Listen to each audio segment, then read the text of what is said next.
Road safety point of వ్యూలో జిల్లా police యంత్రాంగం ప్రత్యేక దృష్టి పెట్టడం జరిగింది. రాష్ట్రంలో ఇటీవల జరుగుతున్నటువంటి రోడ్డు ప్రమాదాల తీవ్రతను తగ్గించే క్రమంలో గౌరవ ముఖ్యమంత్రి గారు అదేవిధంగా గౌరవ డీజీపీ గారు ఇచ్చినటువంటి సూచనల్ని మేరకి జిల్లాలో NH-16, NH-216 అదేవిధంగా నామ్ హైవే మీద ఈ 3 ప్రధాన రహదారులు జిల్లా పరిధిలో సుమారు 183 కిలోమీటర్ల మేరకు ఉన్నాయి. ఈ 3 ప్రధాన రహదారుల్లో 9 స్పెషల్ రోడ్ సేఫ్టీ స్క్వాడ్స్ని ఫామ్ చేయడం జరిగింది. వీళ్ళు ట్రైన్ చేయడం జరిగింది. ఇందులో ఈ స్క్వాడ్స్లో పోలీస్ వారితో పాటు NHAI అఫీషియల్స్, నామ్ officials, transport department officials, toll plaza సిబ్బందిని కూడా ఇన్వాల్వ్ చేస్తున్నాము. ఈ స్పెషల్ డ్రైవ్స్ ఎస్పెషలీ నేషనల్ హైవేని ఆనుకున్నటువంటి విలేజెస్ అందరినీ కూడా అవేర్ చేయడం జరిగింది. ముఖ్యంగా హెల్మెట్ డ్రైవ్ మీద ప్రధానంగా దృష్టి పెట్టడం జరిగింది. హెల్మెట్ లేకుండా ఎవరు కూడా నేషనల్ హైవేస్ ప్రయాణం చేయకుండా తీసుకోవాల్సినటువంటి చర్యలు తీసుకుంటూ ప్రజల్ని అవేర్ చేస్తూ గత ఫ్యూ వీక్స్ నుంచి హెల్మెట్ డ్రైవ్ని జిల్లా వ్యాప్తంగా ఫోకస్డ్గా మెయిన్ పాయింట్గా తీసుకొని కండక్ట్ చేయడం జరుగుతుంది ఈ డ్రైవ్ని. దీంతోపాటు ఒక 6 పోలీస్ స్టేషన్స్ని ఈ నేషనల్ హైవేస్ ప్లస్ నామ్ హైవే మీద ప్రమాదాలు ఎక్కువ జరుగుతున్నటువంటి పోలీస్ స్టేషన్ని గుర్తించడం జరిగింది.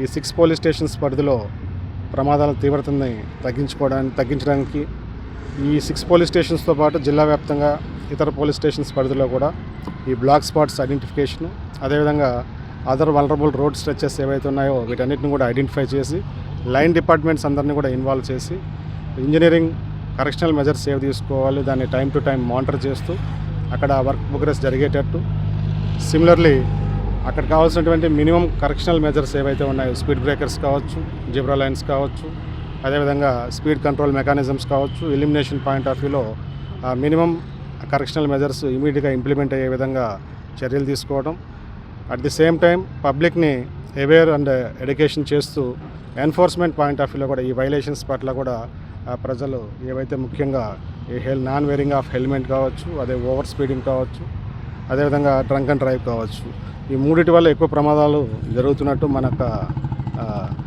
అనాలిసిస్లో ప్రధానంగా 3 రీజన్స్ ఉన్నాయి. కాబట్టి ఈ 3 పట్ల కూడా స్పెషల్ డ్రైవ్స్ కండక్ట్ చేయడం జరుగుతుంది.